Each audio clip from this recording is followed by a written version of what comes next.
మన పూర్ణిమ సిల్క్స్ లో కాదాంబరి కలెక్షన్స్ స్వచ్ఛమైన కంచి పట్టు చీరలు. వివరాలకు కాల్ చేయండి.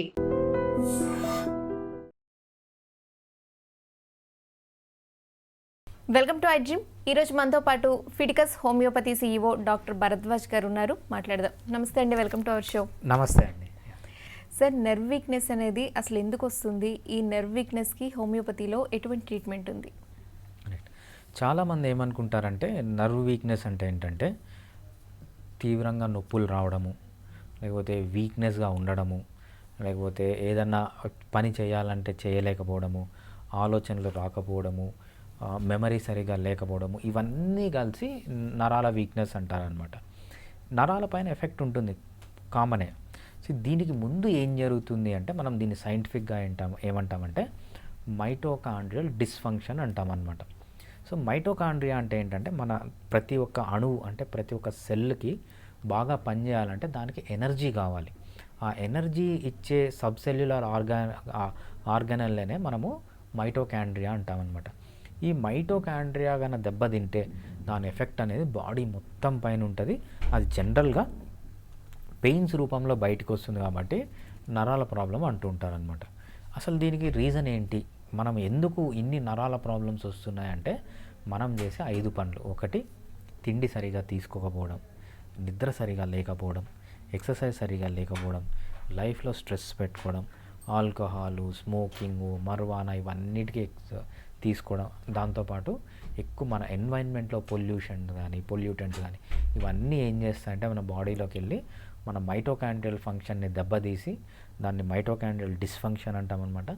ఆ డిస్ఫంక్షన్ వచ్చినప్పుడు ఏంటంటే ఏ సెల్లుకి బాడీలో కావాల్సినంత ఎనర్జీ లేక, కావాల్సిన న్యూట్రియంట్స్ లేక అవి దెబ్బతిని కొంతమందికి కాళ్ళ నొప్పులు అంటారు, కొంతమందికి హెడేక్ అంటారు, కొంతమందికి ట్రెమర్స్ అంటారు, కొంతమందికి మెమరీ వీక్నెస్ అంటారు, కొంతమందికి జనరల్ వీక్నెస్ అంటారు. ఒక్కొక్కరు ఒక్కొక్క పేరుతో దాన్ని పిలుస్తూ ఉంటారు. ఓకే, సో దీని సిమ్టమ్స్ ఎలా ఉంటాయండి? రైట్. మామూలుగా మనం చూసేది ఏంటంటే సివియర్ వీక్నెస్ అంటే ఎలా ఉంటుందంటే పొద్దున్న లేచినప్పుడు లేయబుద్ధి కాకపోవడం, ఏదైనా ఆఫీస్కి వెళ్తే వెంటనే ఆకలి వేయడము, ఆకలి అంటే తిండి తినకుండా ఒక 2 నిమిషాలు కూడా ఉండలేకపోవడం. ఇప్పుడు మొన్న నేను ఒక కాలేజ్కి వెళ్ళాను అనమాట. ఆ కాలేజ్లో స్టూడెంట్స్ని చూస్తే అసలు మేము కాలేజ్లో ఉన్నప్పుడు స్టూడెంట్స్కి వీళ్ళకి సంబంధమే లేదు. అసలు మేము కాలేజ్లో ఉన్నప్పుడు పొద్దున కానీ కాలేజ్కి వెళ్తే తిండి గురించి అసలు ఎవ్వడూ మాట్లాడేవాడు కాదు. తిండి అంటే మధ్యాహ్నము పోయి లంచ్లో తిని వచ్చేసేవాళ్ళం అంతే. ఇప్పుడు కాలేజ్ వాళ్ళు ఎలా ఉన్నారంటే పొద్దున లేచినప్పటి నుంచి ఫర్ ఎగ్జాంపుల్ మధ్యాహ్నం వరకు మధ్యాహ్నం ఏం తినాలి, ఎక్కడ తినాలి అంటే 24 అవర్స్ తిండి గోల తప్పితే ఇంకో గోల లేదనమాట. ఎప్పుడైతే ఇంత ఎక్సెసివ్గా తింటూ ఉంటారో ఇవన్నీ ఏంటంటే మైటోకాండ్రియల్ డిస్ఫంక్షన్. ఎంత మైటోకాండ్రియల్ డిస్ఫంక్షన్ ఉంటే అంత ఆకలేయడం, వీళ్ళకి రిపీటెడ్గా తినడము, ఎంత తిన్నా మళ్ళీ వీక్నెస్గా ఉండడము, అసలు ఇక్కడి నుంచి 1 కిలోమీటర్ నడవలేకపోవడము, కాళ్ళు పట్టేయడము, చేతులు పట్టేయడము, అసలు కొంతమంది అయితే మధ్యాహ్నం కంపల్సరీ మేము పడుకోవాలి అంటున్నారు. మధ్యాహ్నం పడుకోకపోతే ఆ రోజంతా ఇంకా ఎట్లోనో ఉండడం. సో ఏవైతే వీక్నెస్ అంటుంటారో ఈ సిమ్టమ్స్ అన్నీ మనకు ఈ నర్వ్స్ వీక్నెస్. కొంతమందికి బాగా ట్రెమర్స్ రావడము, అసలు బలం ఉండలేకపోవడము, ఏదన్నా ఇంట్లో ఉన్న వస్తువులు కూడా తీసి పెట్టలేకపోవడం, ఇవన్నీ మనకు మైటోకాండ్రియల్ డిస్ఫంక్షన్కి సిమ్టమ్స్ అన్నమాట. సో ఆల్రెడీ ఉన్న వాళ్ళకి తగ్గించుకోవాలి అనుకున్నప్పుడు హోమియోపతిలో ఏ విధమైన ట్రీట్మెంట్ ఉంటుంది? రైట్. ఈ మైటోకాండ్రియల్ డిస్ఫంక్షన్ అనేది ఒక మెడిసిన్ ద్వారానే అలా కాదు. ఫస్ట్ మనకి ఏం ప్రాబ్లమ్స్ ఉన్నాయి, బాడీ జనరల్ చెకప్ అనేది ఒకటి చేయించుకోవాలి. డిఫరెంట్ పారామీటర్స్, కిడ్నీ ఎలా ఉంది, కిడ్నీ ఫంక్షన్ టెస్ట్, లివర్ ఎలా ఉంది, లివర్ ఫంక్షన్ టెస్ట్, ఒక చెస్ట్ ఎక్స్రే తీయించుకోవడము, అదేవిధంగా ఒక మన జనరల్ బ్లడ్ చెకప్స్, సిబిపి ఒకటి చేయించడము, అట్లా 16 టెస్టులు ఉన్నాయన్నమాట. ఒక్కొక్కసారి ఏమవుతుందంటే వైరల్ ఇన్ఫెక్షన్స్ ఏమన్నా ఉన్నా కూడా ఈ ప్రాబ్లమ్స్ వస్తుంటాయి. వైరల్ ఇన్ఫెక్షన్స్ ఏమన్నా ఉన్నాయా, ఒక హార్ట్లో ఏమన్నా ప్రాబ్లం ఉందా, ఈసీజీ అని మనకు ఒక 16 జనరల్ టెస్టులు ఉన్నాయన్నమాట. ఆ టెస్టులు అన్నీ చేయించుకున్న తర్వాత సో విటమిన్ డెఫిషియన్సీస్ ఏమన్నా ఉన్నాయా, మినరల్ డెఫిషియన్సీస్ ఏమన్నా ఉన్నాయా, అవన్నీ చెక్ చేసుకొని ఏవైతే ప్రాబ్లం ఉంటాయో దానికి సప్లిమెంట్ అనేది చేసుకోవాలన్నమాట.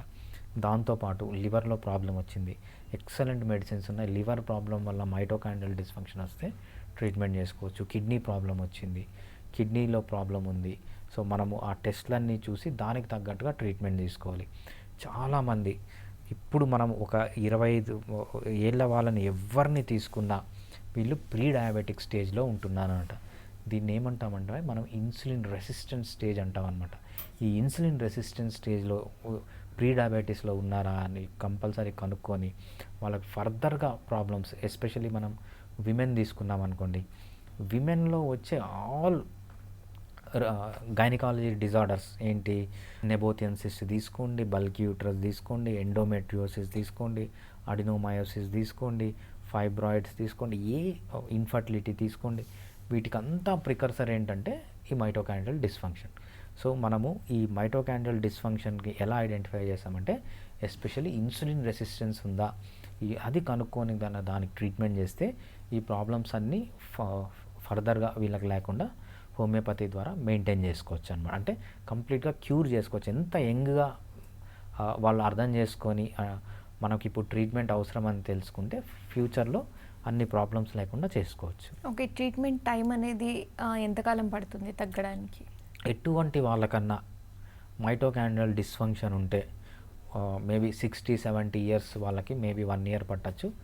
బట్ యంగ్ ఏజ్లో ఉన్న వాళ్ళకి 3 monthsలో తగ్గిపోతుంది.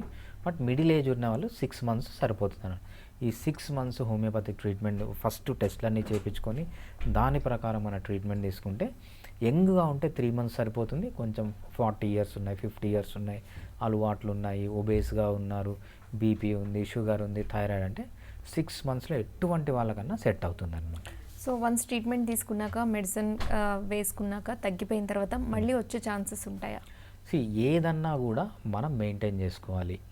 ఇప్పుడున్న టెక్నాలజీ, ఇప్పుడున్న అడ్వాన్స్డ్ సైన్స్ ప్రకారం మనిషి 120 years ప్రతి ఒక్కడు బతుకుతాడు. ఇంకొక 10 yearsలో మనకి ఏమవుతుందంటే మనిషికి చావు అనేది ఉండదన్నమాట. సో అంత అడ్వాన్స్డ్ మెడిసిన్స్, అంత అడ్వాన్స్డ్ టెక్నాలజీ వస్తుంది. ఎవరైతే ఇంకా 10 years బతుకుంటారో వాళ్ళకు నో డెత్ అనమాట. మేబీ మీరు నేను ఒక 50,000 సంవత్సరాలు లేకపోతే 1000 సంవత్సరాల తర్వాత మళ్ళీ కలవచ్చు అనమాట. సో ఇంకా 10 years ఎవరైతే బతుకుంటారో వాళ్ళకు చావు అనేది లేదు. అంత అడ్వాన్స్డ్ టెక్నాలజీ ఆల్రెడీ వస్తుంది. సో ఈ ఏఐతో ఏంటంటే అది ఇంకా స్పీడప్ అవుతుంది అనమాట. ఇప్పుడు పుట్టిన పిల్లలు ఎవరు, there is no death for them, they will live forever ఎవర్. అంత టెక్నాలజీ మనకు ఆల్రెడీ ఉంది కాబట్టి మనం ఇప్పుడు చేయాల్సింది ఏంటంటే ఈ టెక్నాలజీ అందుబాటులో వచ్చేంత వరకు మనం హెల్తీగా మెయింటైన్ అవుతే ఫ్యూచర్లో కూడా ఏం ప్రాబ్లమ్స్ లేకుండా లైఫ్లో అంటే ఇంకా ప్రపంచం ఉన్నన్ని రోజులు బతకచ్చు. Thank you so much sir. Thanks అండి. And for more videos, Please subscribe to iDream. Please subscribe to iDream. Please subscribe iDream. And please subscribe to iDream. For more videos, subscribe to iDream. please like, share and subscribe to the channel. Congratulations, iDream. Subscribe to iDream. Subscribe to iDream. So subscribe to iDream Media. iDream ki iDream team andarki huge congratulations. Please subscribe iDream Media. Please subscribe to iDream. Subscribe iDream. Please subscribe to iDream. iDream అంటే నా కళల ఛానల్ను subscribe చేసుకున్న నోరు తిరుగుతలేదు, మీరైతే గంట గుర్తు కొట్టండి. For more such videos, please subscribe to iDream. Subscribe to iDream. Please subscribe to iDream. Please subscribe iDream Media. Please do subscribe to iDream. Please subscribe to iDream Media. For best entertainment and information, please subscribe iDream. And don't forget to subscribe to iDream.